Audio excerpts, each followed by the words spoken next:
দোল পূর্ণিমার দিন ভেবেছিলাম শুধু উৎসব করব, কিন্তু একদিনে দুটো বিয়ে বাড়ি ঘুরে আসতে হবে এটা কিন্তু ভাবিনি। আজ দোল পূর্ণিমার গৌর পূর্ণিমা, খুবই শুভ আর আনন্দের দিন।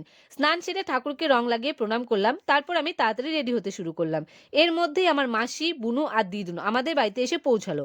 সবাই মিলে গল্প আর হাসি মজার মধ্যে দিয়ে তৈরি হয়ে আমরা রওনা দিলাম মামাবাড়ির উদ্দেশ্যে। আমরা টোটোতে করে যাচ্ছিলাম আর পথ জুড়ে চলছিল গল্প আর হাসাহাসি। কখন যে রাস্তা কেটে গেল টেরই পেলাম না। কিছুক্ষণ পর পৌঁছে গেলাম আমাদের প্রথম বিয়ে বাড়িতে। সেখানে গিয়ে শুরু হলো খাওয়া দাওয়া। একে একে সব খাবারই খেলাম, আর সত্যি বলতে রান্নাগুলো হয়েছিল খুব দারুণ আর সুস্বাদু। বাইরে ছিল ফুচকা স্টল, কিন্তু পেটে জায়গা ছিল না। গিফট দিতে গিয়ে শুনলাম বউ বিউটি পার্লারে গেছে সাজতে, আর আমাদের তারা ছিল, তাই মামিকে গিফটটা দিয়ে বেরিয়ে আসছিলাম। ঠিক তখনই দেখলাম বউ এসে পড়েছে। এক ঝলক দেখে আমরা রওনা দিলাম আমাদের দ্বিতীয় বিয়ে বাড়ির দিকে।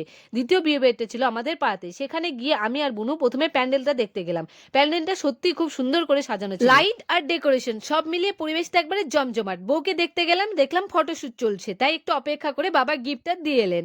একটু পরে বেরিয়ে আসতে দেখলাম বর এসেছে, তাই একটু বরকে দেখলাম, আর সবাই মিলে তারপর আমরা বাড়িতে চলে আসলাম।